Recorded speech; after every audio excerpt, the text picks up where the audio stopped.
Okay, let's test out this head camera thing. I don't have a clue what I'm filming. There's my beverage of choice for the morning, my caffeine.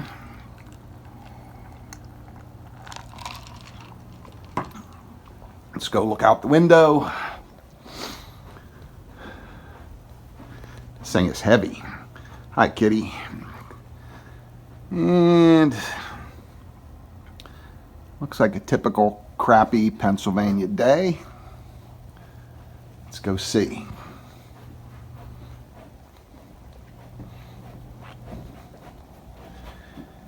Uh, 38 degrees. Yep. Ooh, chocolate. Yeah, 38 degrees is kind of crappy. All right, let's see what's happening over here. Do do do do. Do do do. Aha, a guitar. All right, I think that's enough.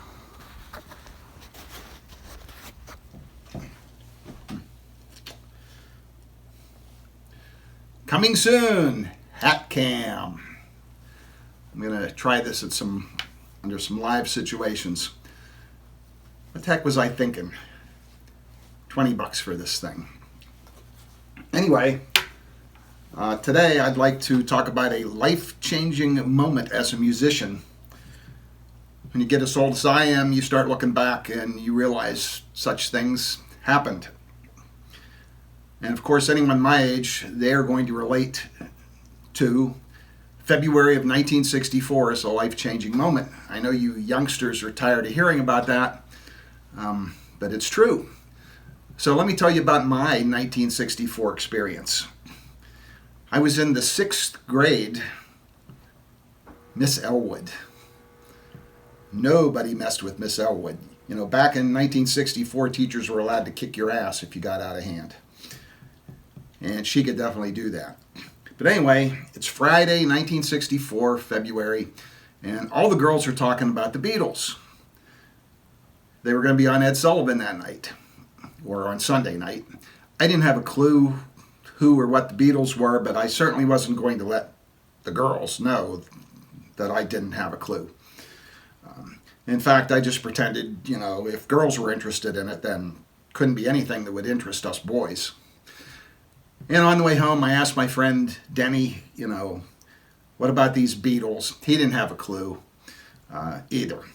But we were both going to watch on Sunday night. We were going to be there to watch Ed Sullivan. So Sunday night comes around 8 o'clock.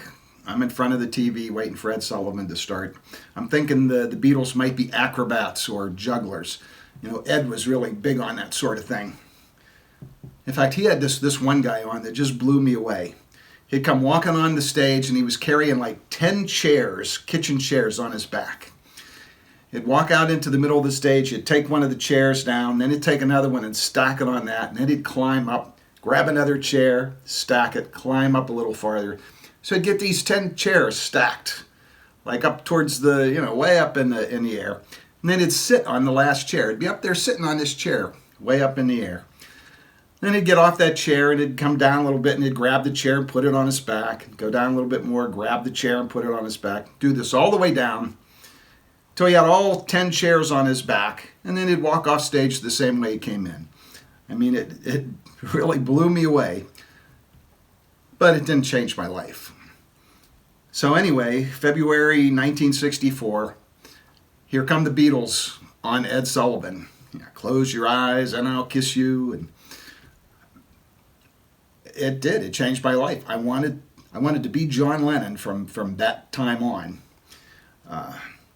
And what I didn't know was that, you know, my dad had an old guitar in the closet under the staircase that he got out. It was missing a high E string. And when he was in the war, you know, fighting a guerrilla war thing against the Japanese when he was in the Philippines, he actually learned to play some guitar. So he showed me a C chord and a G chord and a few things. And within 2 weeks, I would say, I was at Silver's Music Store taking guitar lessons on a rented guitar. So it really did change my life, and I never even gave a thought to playing music before that day in 1964. In fact, the previous year in fifth grade, I took the music test in school. Back then, there were so many kids that you actually had to audition and try out for things. And I took the music test, and the results came back to my parents. They should save their money. I had absolutely no musical ability at all. So I didn't plan on that. But from that day in 1964, that was the beginning of playing to this very day. So we're talking what? How many years? From my first paying gig was in 1967, and whatever it is from 1967 till today, 2022. I still hope to do some gigs. I have some gigs on the book this year. So that was my first life-changing musical moment. That is all. Talk to you soon.